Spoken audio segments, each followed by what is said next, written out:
12절까지 세 절을 다 같이 합독하겠습니다. 마태복음 5장 10절, 11절, 12절 세 절을 다 같이 합독하겠습니다. 의를 위하여 박해를 받은 자는 복이 있나니 천국이 그들의 것임이라. 나로 말미암아 너희를 욕하고 박해하고 거짓으로 너희를 거스려 모든 악한 말을 할 때에는 너희에게 복이 있나니 기뻐하고 즐거워하라. 하늘에서 너희의 상이 큼이라. 너희 전에 있던 선지자들도 이같이 박해하였느니라. 아멘. 이 세상에서 모든 것의 기준이 되는 것을 돈의 거래에 있어서 기준이 되는 것을 금이라고 하죠. 예전에는 금본위 제도라 해가지고 은행에서 돈을 발행할 때 말이죠. 돈을 물론 은행에서 찍는 건 아닌데 은행에서 이제 돈을 빌려줄 때 이제 자기가 가지고 있는 자본, 금에 대한 자본에 의해서 돈을 빌려주고 또 국가에서 돈을 찍어낼 때 보유하고 있는 그 금에 따라서 돈을 찍고 발행하고 이렇게 했죠. 요즘에는 그런 제도가 무너진 지 좀 오래됐습니다. 그러니까 돈의 가치가 많이 하락되고 막 그래야 하죠. 그때 그 기준이 되는 게 금입니다. 금. 왜 금이 되냐면 이 금이 변하지가 않아서 그래요. 변하지 않는 기준. 그거를 이제 사람들이 이제 금으로 그래서 금리다 막 이런 얘기도 하고요. 그거에 대한 이자를 말하는 거죠. 세상이 변하지 않는 것을 사람들은 기준 삼아서 돈을 거래도 하기도 합니다. 때로는 그 금 때문에 생명 걸기도 하고 그 금을 차지하려고 말이죠. 국가에서 커다랗게 보면 전쟁도 하고. 그래서 제2차 세계대전 때 독일이 프랑스를 침범하러 들어갈 때 이 프랑스에서 제일 먼저 작전을 핀 것이 보유하고 있는 금을 신속히 해외로 유출하는 겁니다. 그걸 제일 먼저 프로젝트를 시작했다고 하더라고요. 그만큼 그 국가가 보유하고 있는 금에 따라서 사실은 많은 것들이 좌우되니까 전쟁 자금도 거기서 나오지 않겠습니까? 그러니까 독일군들이 그때 각 나라의 그 금을 회수하려고 온갖 잔혹한 짓도 많이 했죠. 금이 기준이라서 그랬습니다. 금. 변하지 않는 금.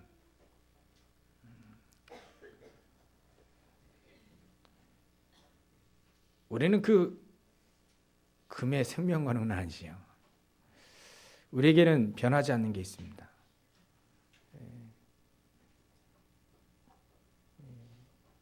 그것이 바로 하나님의 말씀이요, 하나님의 사랑입니다. 그 그리스도의 십자가는 절대 변하지 않지요.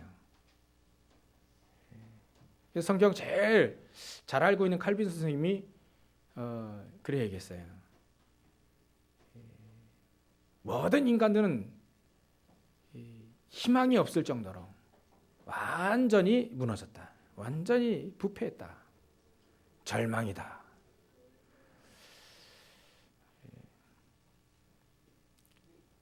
근데 예수를 그리스도로 믿는 자는 누구든지 구원받는다. 그렇게 얘기했어요. 그 사실이 믿어지는 거죠. 누구에게 이 복음이 다 적용이 되어 있는데 다 누구에게 인간이라고 한다면 누구든지 이 복음을 듣고 믿을 수 있는데 하나님은 제한된 이 속죄 누구든지 그리스도를 믿는 자에게만 제한된 구속이지요. 믿는 자에게만 구원을 주신 겁니다.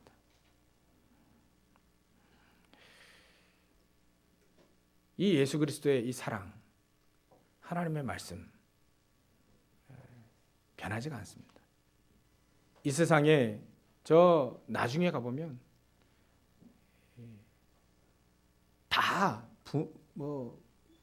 변하고 다 무너질 건데 하늘의 체질까지도 다 풀리고 다 그럴 건데 절대 안 변하는 게 있다. 그게 바로 하나님의 말씀입니다.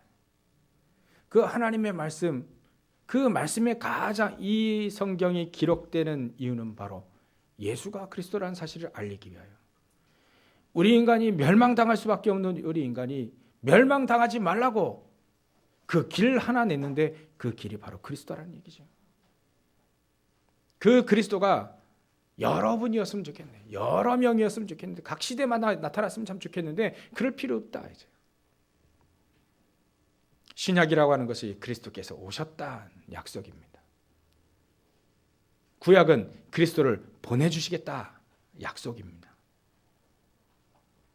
그러니까 그리스도를 보내주시겠다라고 하는 이 약속만 믿고도 구원받는 거예요. 희한하죠. 우리에게 인간이 멸망할 수밖에 없는데 멸망하지 말라고 그리스도를 보내줄 테니까, 메시아를 보내줄 테니까 아브라함에게는 이렇게 얘기하지 않습니까? 저 메시아가 만날 저 가나안 땅으로 가라. 아직도 그 가나안 땅 많은 민족들이 살고 있는데도 불구하고 아브라함이 그 땅을 너와 내 후손에게 주리라. 왜냐하면 그 땅에 가서 메시아를 만나라는 겁니다. 그 말은 메시아 언약을 붙잡고 구원받아라. 메시아 언약을 붙잡고 저 사단이 문화를 통해 경제를 통해 모든 사회에 깊숙하게 사단이 우리를 속이고 있기 때문에 그 사단을 이길 여자의 우선 그 그리스도를 만나라. 그 그리스도를 기다리라. 그러니까 그 보내주실 그 약속, 그 그리스도의 언약만 붙잡고도 승리하는 거예요. 그 언약을 붙잡고도 충분히 구원받는 겁니다. 많은 사람들이 이렇게 얘기합니다. 나를 믿어야 된다. 내가 하나님이다. 우리나라에도 아직 10분 정도가 자기가 하나님이라고 얘기하고 있습니다. 우리 교회만 오면 돼. 이렇게 얘기하고 있습니다. 내가 평강의 왕이다. 나를 믿어라. 이러한 사람이 아직도 10분이나 계셔요. 참 완전히 사단이 얼마나 역사하냐면요. 그 이단에 빠져 있는 사이비에 빠져 있는 사람들이 괜히 거기 앉아 있는 게 아닙니다. 그 교주들이 대단한 능력이 있어요. 한 사람을 딱 만나면 이 사람의 과거, 현재, 미래 싹 다 맞춥니다. 앞으로 이것까지 해라고까지 얘기해 줍니다. 그럴까요? 모든 사람이 그 앞에 무릎을 꿇을 수밖에 없는 능력이 나타난다니까요. 마치 저 말세가 되면, 지금 말세라고 하는데요, 거짓 선지자들이, 거짓 그리스도들이, 적그리스도가 일어나가지고 말이죠, 능력을 행할 때 믿는 자도 혹하는 그런 날이 온다는 거예요. 막 능력을 나타내니까 사람들이 막 혹 빠지는 거죠. 그거에 속지 말라고 하나님은 그리스도 한 분이면 됩니다. 그 그리스도를 약속하시고 그 그리스도를, 예수님이 이 땅에 그 그리스도로 오셨고 그 예수님을 믿기만 하면 모든 시대를 통틀어서 구원받는 거예요. 어떤 상황에서도 구원받습니다. 그 기준이 바로 그리스도인 겁니다. 성경에 통틀어서 이 기준, 성경이 쓰여질 이유, 그 그리스도를 보내주시겠다. 그 그리스도께서 오셨다. 그 그리스도께서 이제는 하늘로 승천하시 다시 재림하실 올 때까지 성령으로 우리와 함께 하신다. 그 약속이거든요. 절대 변하지 않습니다. 우리는 이거 변하지 않는 이 언약을 딱 붙잡으면 우리는 하나님과 동행하는 축복을 살게 되는 것이죠. 그리하게 될 때 반드시 일어나는 것이 핍박입니다. 순수하게 복음, 이 딱 붙잡으면요, 오는 게 반드시 핍박이 와요. 가깝게는 가정에서 오기도 하고요, 또 직장에서 오기도 하고, 가문을 통해서 오기도 하고요. 순수한 복음만 딱 얘기하면 핍박이 온다니까요. 여지껏 교회사에 전부 다 그랬습니다.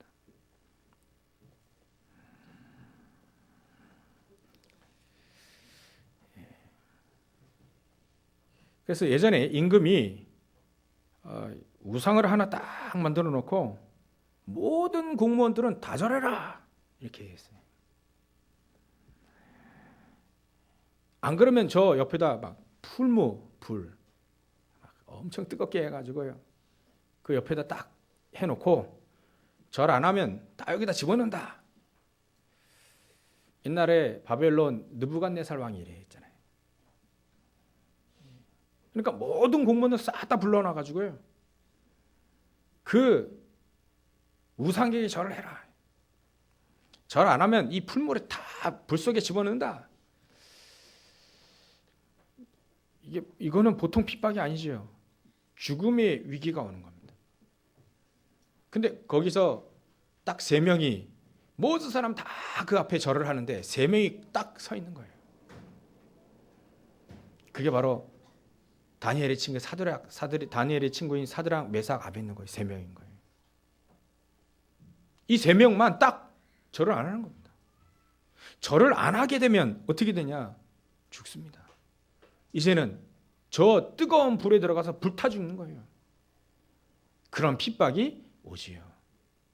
사드락, 메삭, 아벳느고가요, 복음 가지고 있는 사람이거든요. 진짜 우리가 복음 가지고 복음 이 붙잡고 생활하려고 하면요, 삶을 살려고 한다면 반드시 이런 핍박이 옵니다. 근데 이 사드락, 메삭, 아벳느고가 이 말하는 것이 왕이 더 화나게 만들어요. 왕이 말합니다. 사드락, 메삭, 아벳느고야, 네가 몰라서 지금 절 안 했냐? 내가 한 번 더 기회를 주나. 절해라. 근데 이 3명이 말하는 게 너무 왕을 화나게 했어요. 왕이요, 거기에 대해서는 더 이상 할 말이 없습니다. 그러니까 이 왕이 너무 열받아가지고 불을 7배나 더 뜨겁게 해라. 너무 화나가지고 말이지. 다니엘 저 세 친구를 3명 딱 거기 풀무에 넣어버린 겁니다. 이런 핍박이 온다니까요. 불 속에 이 3사람이 들어갔어요. 던져졌습니다. 나중에 결과는 여러분 잘 아시죠. 이런 핍박이 순수한 복음을 가지고 있는 사람에게 이런 핍박이 찾아올 수 있는 겁니다.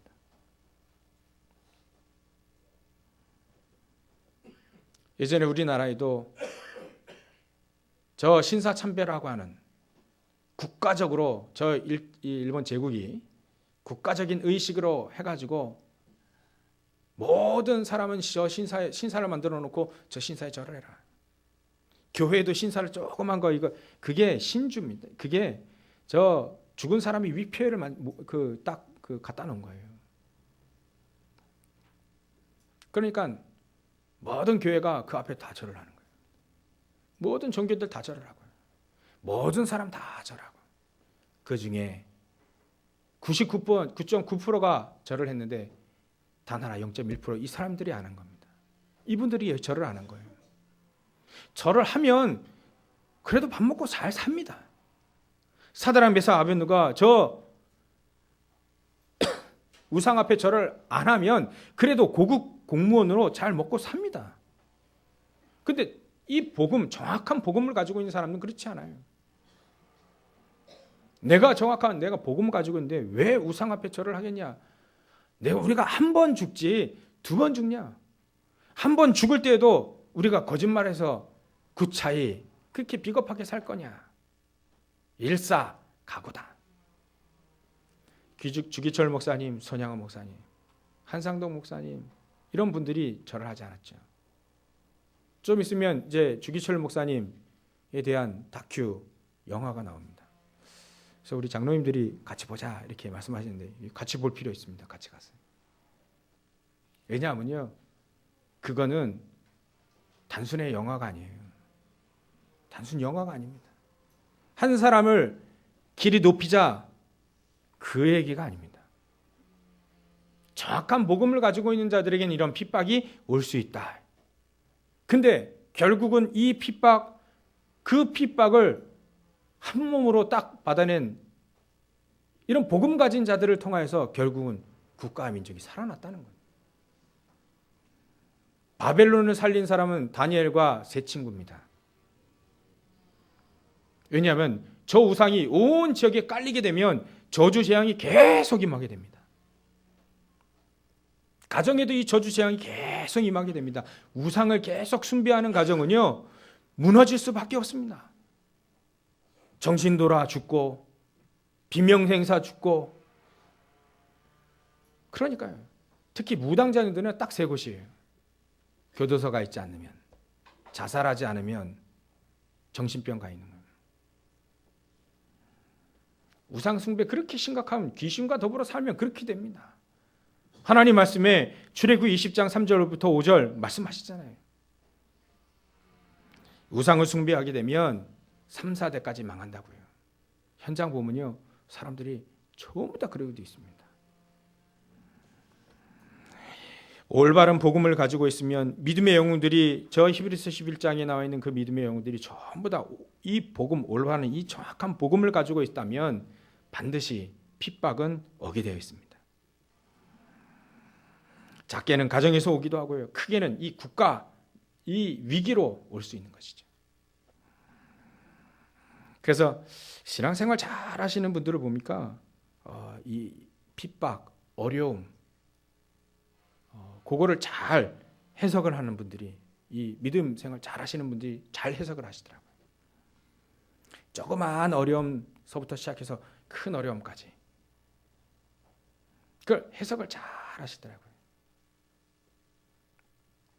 자그마한 인물들은요, 조그만 어려움에도요 못 견딥니다. 근데 큰 인물들, 진짜 복음을 다 갖고 복음을 다 사랑하는 분들은요, 큰 어려움도 잘 겪는 것을 우리는 이 교회사를 통해서 볼 수 있습니다. 그래서 진짜 신앙인들은요, 핍박이라고 하는 것, 어려움이라고 하는 것은 잘 해석을 하게 됩니다.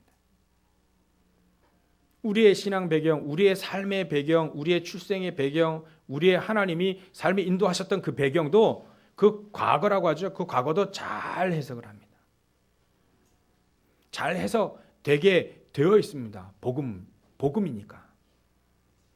그래서 오늘 예레미야서 1장 5절 우리는 같이 나눴는데, 하나님은 예레미야를 부를 때 내가 네 복중에서 모태에서 만들어지기 전부터 너를 알았고 라고 하는 표현이 있어요. 예레미야가요, 모태에서 만들어지기 전에 하나님은 알고 이 예레미야를 선지자로 딱 부르십니다. 복음 가지고 있는 자는 하나님이 그 복음 가지고 복음을 위해서 사용받고 복음을 위해 살 사람들은 하나님이 이미 우리가 모태에서 지어지기 전부터, 우리가 예수 믿기 전부터, 아니 영세전부터, 태초부터 하나님이 우리를 알았다라고 표현하시는 거예요. 때가 되니까 우리가 알아듣도록 내가 너를 지명하여 불렀나니 너는 내 것이다 라고 한 그때가 오지요. 이게 바로 소명입니다. 소명. 그래놓고 하나님이 이 예레미야에게 사명을 딱 주시죠. 너는 장차 이스라엘 민족이 포로되고 망할 거니까 빨리 얘기해라. 우상숭배 그쳐라. 이렇게 얘기하면, 우상숭배, 이 이스라엘 민족이 우상숭배를 그치면 포로로 끌려가지 않지만 계속 우상숭배하면 포로로 끌려간다. 이 나라 백성 망한다. 또 이스라엘 민족을 망하도록 계속 쓰임받았던 그 아수르, 바벨론, 로마 이런 모든 나라들은 다 망한다. 망할 것이다 라고 예언을 해라. 예레미야가 앞으로 40년, 60년의 미래를 보고 하나님이 메시지를 주시는데요, 느부갓네살 왕이라고 하는 이 왕 이름까지 들어서 멸망을 얘기합니다. 그때 이스라엘 민족이 듣지 않았어요. 예레미야가 그거를 울분을 통하면서 울음으로써 그 예언을 한 게 바로 예레미야서입니다.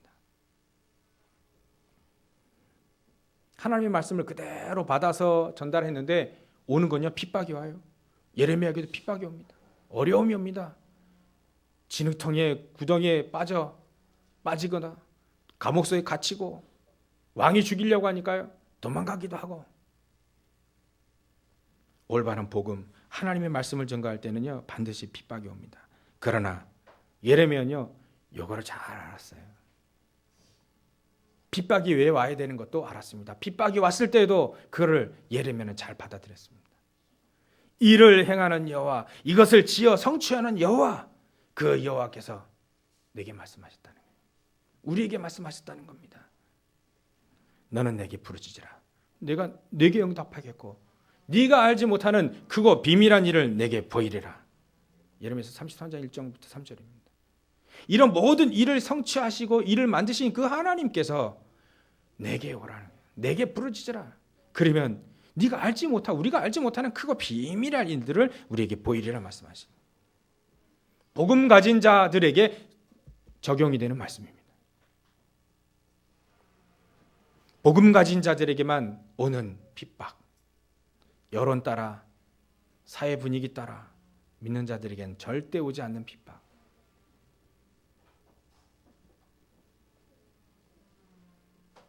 통일교에서는 여러 가지 가르친다라고 합니다. 모든 걸 다 그래서 통일교인 거예요. 통합해서 논어도 가르치고 공자도 가르치고 그래서 똑같은 말이니 불교도 가르치고 기독교도 가르치고 다 가르칩니다. 다 통합. 다 좋다는 거예요. 근데 우린 그런 짬뽕이 아닙니다. 그런 혼합이 아닌 거죠. 한 분이면 끝납니다. 하나면 끝납니다. 복음 하나면 끝. 예수 그리스도 모든 문제 끝. 그거 이외에는 없습니다. 사도행전 4장 12절 그래서 사도 베드로가 이렇게 얘기했습니다. 다른 이로서는 구원을 얻을 수 없나니 천하 인간에 구원 얻을 만한 다른 이름을 주신 일이 없다. 예수 이외에는. 예수 그리스도 한 분이면 끝입니다. 더 필요한 것도 없습니다. 더 있을 필요도 없습니다. 많은 사람들이 다 이것저것 막 해보려고 말이죠. 헛수고입니다.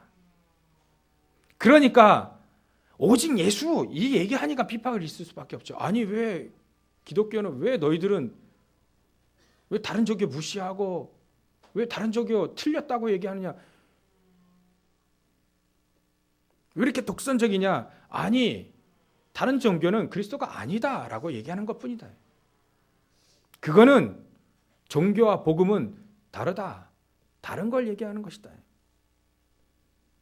아무리 부처가 되고 아무리 몸을 수양하고 몸을 닦고 몸을 수양해도 우리에게 닥쳐온 영적 문제는 해결되지 않기 때문에 우리의 닥쳐온 영적 문제, 인생의 근본적인 문제를 해결할 수 있는 단 하나의 길은 바로 그리스도밖에 없다는 거예요. 그 그리스도를 믿으라는 거죠. 그 얘기하는 겁니다. 근데 이게 다르죠. 종교와 복음이 어떻게 생명에 같습니까? 그러니까 당연히 오는 것이 바로 우상 숭배하는 건 별 문제가 안 되는데 국가적인 의식인데 왜 그거 안 하느냐 이거죠. 그 말이 아니고 우상 숭배하면 저주 재앙이 임하고 하나님 말씀에 저주 재앙이 임하겠다. 저 우상은 바로 사단을 숭배하는 것이다. 귀신을 숭배하는 것이다. 하나님이 저 귀신과 사단 숭배하지 말라고 우리에게 하나님이 직접 오신 그 그리스도를 믿으라는 거죠.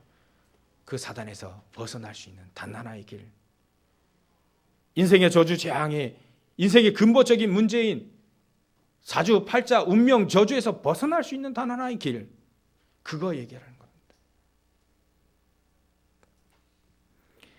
이렇게 얘기하니까요. 핍박 받을 수밖에 없지요.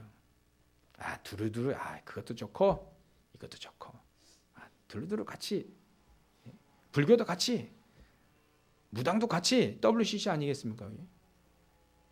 두루두루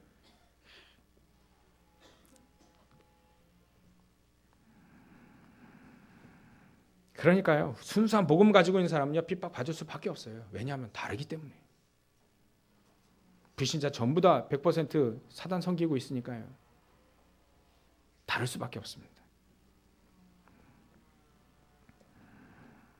그래서 우리는요, 이 복음 사랑하는 자들에게 오는 핍박과 또 핍박이 아닌 걸 잘 구분해야 됩니다. 어떤 분은 교회 다니고 예수 믿는데요, 그런 일이 있다고 했습니다. 아야, 새벽 기도 와가지고 아침 10시까지 기도하고 하네. 남편 밥 차려주고 출근시키고 애들 학교 보내야 될 거 아닙니까? 근데 10시까지 막 계속 그 기도라고 하고 있는 이걸 가지고 정말 자기 한풀이 하는 뭔가, 그러면서 남편이 10시에 오니까, 아침 10시에 새벽 기도 갔다가 아침 10시에 오니까 얼마나 밥도 차려주고 출근도 하고 애들 학교도 보내야 되는데 이 안 되니까 얼마나 남편이 열받았는지 출근 안 하고 기다리고 있다가 이 부인을 막 정말 개패듯 팬 거예요. 근데 이 분이 기도하는 게, 내가 핍박을 받는다면서 또 교회 가서 또 기도하라는 겁니다. 그런 건 핍박이 아닙니다. 그런 건 핍박이 아니에요. 기본이죠. 학생들이요, 공부 안 하고 전도 막 돌아다닌다. 학교로 학생들이 공부 안 하고 막 늘 성경 막 100장씩 읽는다. 그러면서 성경 읽는데 왜 성경 읽지 말라고 하느냐?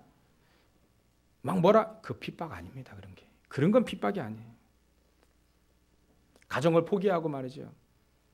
가정사는 전혀 가정에 관심도 안 갖고 나는 기도하러 간다면서 산기도 맨날 산기도하는 거, 그런 분이 있었거든요, 제가. 근데 이 부인이요, 너무 속 터져가지고 맨날 싸우는데 그건 핍박이 아닙니다. 핍박이라고 하는 건 자기 잘못 저지른 거 가지고 핍박 받는다 막 이렇게 얘기하면 절대 안 됩니다. 핍박은요, 복음 사랑하고 있는 사람들, 우리가 성경에 예들이 많이 있지 않습니까? 다니엘, 새 친구, 초대교회, 요셉, 사람들 얼마나 복음 가지고, 복음 때문에 복음을 사랑하는 그 하나. 사람들이 교회에서 막 나는 왜 일을 열심히 하는데 왜 나를 뭐라고 하지? 교회에서 사람들이 왜 나를 자꾸 뭐라 할까? 내가 핍박받는다면서 그건 핍박 아닙니다. 누구든지 교회에서 일할 수 있습니다. 근데 자꾸 내 주장 피고 인본주의 쓰고 패거리 형성하고 이러면서 오는 문제들이 교회에 은근히 많다는 겁니다. 조금만 열심히 하면 자기 제자 만들려고 말이죠. 그런 경우가 있죠. 그래서 교회에서 난 너무 나를 핍박한다면서, 그건 핍박이 아닙니다. 핍박은 사단이 하는 겁니다. 사람을 통해 사단이 하는 겁니다. 왜 핍박을 할까요? 사단이 가장 싫어하는 일을 하기 때문에 핍박을 하는 거예요. 첫 번째 이유가 그겁니다. 그래서 진정한 복음 때문에 받는 고난, 핍박은 전도자가 받는 거지요. 전도자가 핍박받을 수밖에 없는 이유가 있습니다. 왜냐하면 사단이 가장 싫어하는 걸 하거든요. 가장 싫어하는 일이 바로 전도입니다. 그러니까 온 지역에 다 사단이 들고 일어나서 전도만 하면, 오직 예수가 그리스도라고 얘기하면, 이거에 생명 걸면 사단이 본격적으로 핍박할 수밖에 없습니다. 그래서 우리는요, 사단이 가장 싫어하는 일들을 하고 있는 겁니다. 그러니까 우리를 사실은 핍박 많이 했지 않습니까? 그러니까 우리가 사단이 제일 싫어하는 것, 이거 하는 사람, 교회에서 열심히 일한다는 그 모양 가지고 사실은 자기 거 하는 거예요, 자기 거. 그러면서 저 사단은 그런 걸 가장 좋아합니다. 교회에서 일을 한다는 명목으로 자기 거 하는 거 가장 좋아해요, 사단이. 그래서 교회는 어찌 보면 일하는 데가 아니다. 교회는 일하는 데가 아닙니다. 교회는 교회에서 하나님의 말씀을 딱 듣고 그 말씀을 붙잡고 힘을 얻고 현장에서 승리하는 거예요. 교회가 그래서 필요한 겁니다. 때로는 기도할 때 예배할 곳, 그게 필요한 것이 교회인 거예요. 가정에서 물론 할 수 있지만 우리 모든 성도들이 다 모여서 예배하고요. 모든 성도들이 다 모여서 찬송하고 모든 성도들이 이 하나님 말씀을 딱 듣고 아멘! 그 말씀 가지고 현장에 딱 들어가는 거지요. 그래서 교회가 필요한 겁니다. 그때 하나님의 성령께서 역사하시는 거죠. 그러니까요. 이거 은혜 붙잡고 현장에서 전도하려고 하는 사람을 가장 사단이 싫어합니다. 그래서 여러분들에게 저 여러분들이 핍박이 있었습니다. 이단 누명이 있었고요. 다 압니다. 사람들이 다 아는데도 불구하고 그를 할 수밖에 없어요. 사단이 뒤에서 시키는 거니까요. 복음 사랑하고 이 복음 때문에 전도하고 이 복음 때문에 내 이득이 조금 없어지더라도 복음 때문에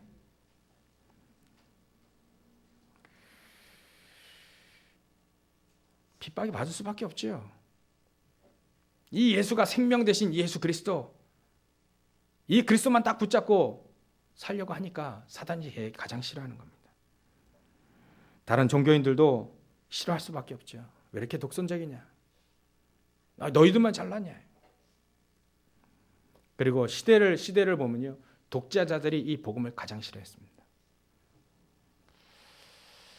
올바른 증거하게 되면 국가에도 영향을 딱 미치게 되어 있습니다. 가정에 영향을 미치게 되어 있고 국가에도 영향을 미치게 되어 있습니다. 그래서 공무원들이요, 성경에 나와 있는 이런 요셉, 다윗, 다니엘, 세 친구, 에스더 이런 사람들이 전부 다 공무원이었습니다.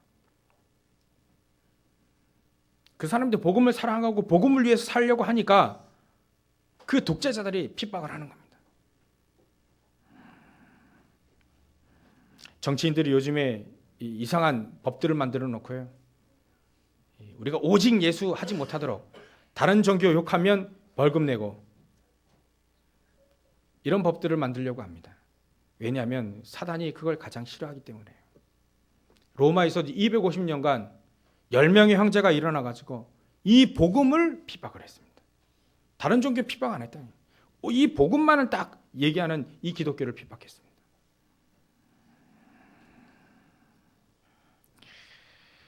그러니까요,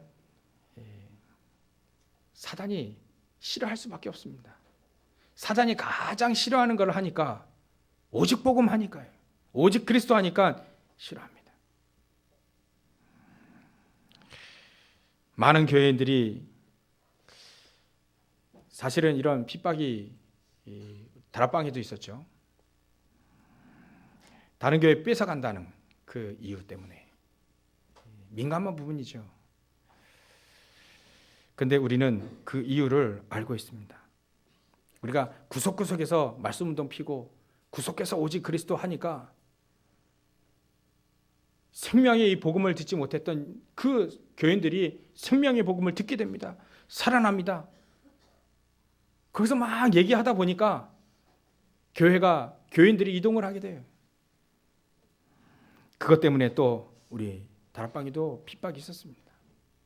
지금도 이어지고 있지만 다른 교단 사람들이, 그 목사님들이 다 알고 있어요. 이 다락방 이단 아니라는 거 다 알고 있습니다. 근데 교인들이 이동할까 봐 지금 막고 있는 겁니다. 잘 됐죠? 이럴 때일수록 하나님은 제자들을 모으는 거니까 핍박이 오더라도 상관없습니다. 제자, 복음 가지고 있는 자는요, 핍박을 잘 해석합니다. 하나님은 이런 핍박, 이런 어려움 속에서 하나님은 진짜 복음이 증거되시니까요. 진짜 국가와 민족, 가정과 가문, 지역을 살릴 수 있는 건 이 핍박이 오더라도 이 복음만을 위해 사는 사람들, 그 사람들 통하여서만 살아나니까요. 그래서 전도자를 하나님이 축복하실 수밖에 없습니다. 왜냐하면 하나님이 가장 기뻐하는 일을 하는 거니까요. 하나님이 성경을 주신 이유가 모든 인간들은 멸망받지 말라고 하는 거예요. 그 멸망받지 않을 수 있는 그런 길이 단 한 가지가 있다는 겁니다. 그게 바로 그리스도라는 거예요. 그 그리스도를 얘기하라는 겁니다. 다른 거 얘기하지 말고, 틀린 거 얘기하지 말고, 비슷한 거 얘기하지 말고, 오직 순수한 이 복음만 얘기하라. 왜냐하면 이 복음만 얘기하면 저주에서 해방이 되거든요. 교회만 오는 게 아닙니다. 진짜 사단의 굴레에서, 사단의 올무에서, 저주 재앙에서 완전히 해방되어야 되는 거죠. 이게 바로 그리스도입니다. 지옥의 권세에서 완전히 해방당하는 거예요. 하나님이 우리를 해방시키시는 겁니다. 사람들은 그래서 이 복음만 얘기하면, 그 사단이 가장 싫어하는 이 복음만 얘기하니까 자꾸 핍박이 올 수밖에 없는 겁니다. 여러분들은 하나님이 가장 좋아하는, 가장 기뻐하시는, 성경을 주실 때부터, 아브라함을 부르실 때부터 이 복음을 위해서 우리를 부르시고 우리를 세우신 겁니다. 그거에 우리가 생을 걸게 되면 하나님은 가장 기뻐하시는 거죠. 때로는 내 안위가 보장받지 못하더라도, 때로는 우리에게 이득이 줄어들더라도, 때로는 생명의 위협이 오더라도 이 복음만을 위해 사는 사람, 하나님이 기뻐하실 수밖에 없습니다. 그래서 오늘 본문에 보니까요, 의를 위하여 박해를 받는 자는 복이 있나니라고 되어 있습니다. 의라고 하는 건 복음을 말하는 겁니다. 하나님의 의, 하나님의 정의는 바로 복음이에요. 우리 인간이 망할 수밖에 없으니까 망하지 말라고 그리스도를 보내주신 그 그리스도가 바로 우리의 의입니다. 우리의 기준은 바로 이 그리스도입니다. 그리스도를 믿으면 저주 재앙에서 해방당하고, 그리스도를 믿지 않으면 망한다는 거예요.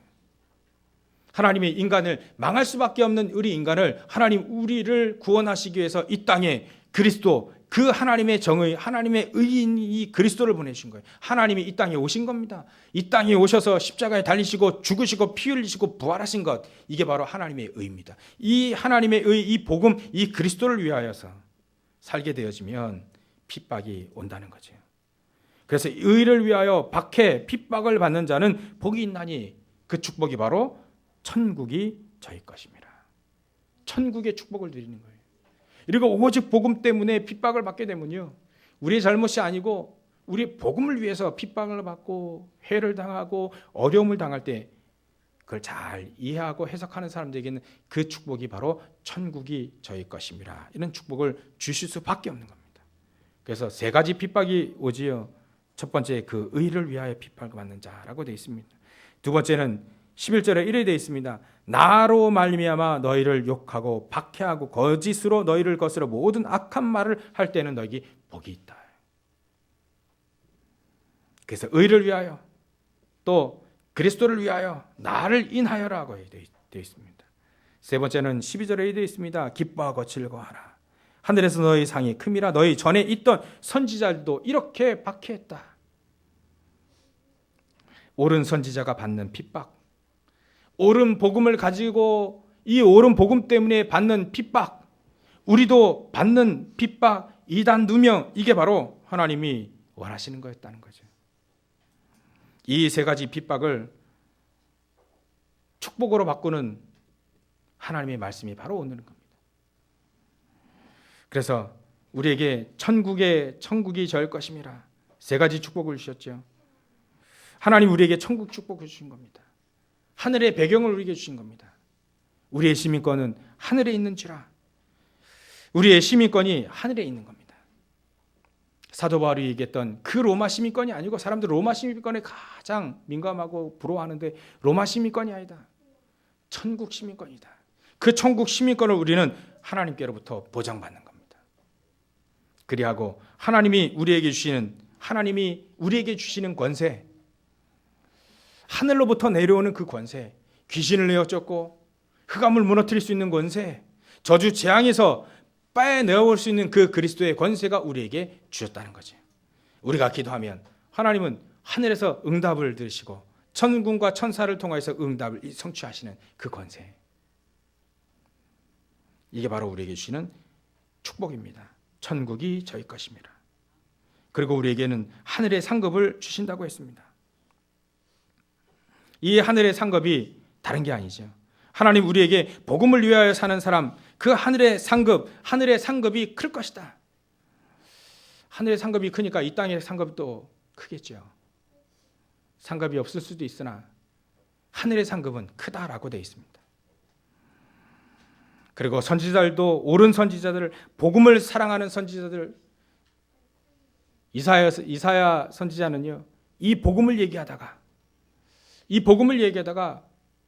톱으로 켜 죽는 그런 핍박도 받았습니다. 많은 사람들이 이 복음을 위해서 불에 타 죽고, 베드로는 거꾸로 십자가에 달려 죽고, 칼에 찔려 죽고, 불에 타 죽고, 톱으로 켜 죽고, 굶어 죽고, 매 맞아 죽고, 하나님은 이 사람들을 통하여서 하늘의 상급이 크다라고 되어 있습니다. 이렇게 핍박받는 자, 지금까지도 예레미야 선지자의 이 서신은 지금까지 우리 귀에 들려지고 있습니다. 그런 선지자의 축복이 크지요.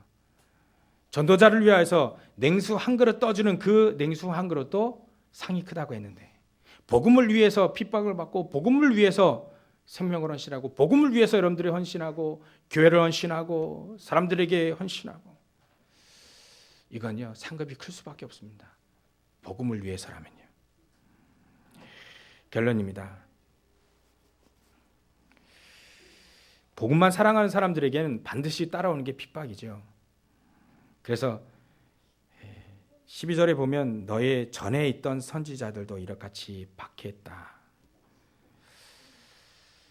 우리가 복음 때문에 산다면, 우리가 복음 때문에 우리의 시간을 드리고, 복음 때문에 하나님 앞에 이렇게 예배하고, 또 개인적으로 하나님 말씀을 묵상하고, 또 개인적으로 하나님 말씀 붙잡고 기도하고, 또 시간을 들여서 몸된 성전에, 또 몸된 교회에 헌신하고, 또 아이들에게 헌신하고, 여러분들의 헌신이 복음을 위해서 헌신한 이 헌신은 시간을 들이고 하나님 복을 주실 수밖에 없습니다. 복을 주실 수밖에 없습니다. 그래서 우리는 복음 때문에 사는 인생이 되어야 됩니다.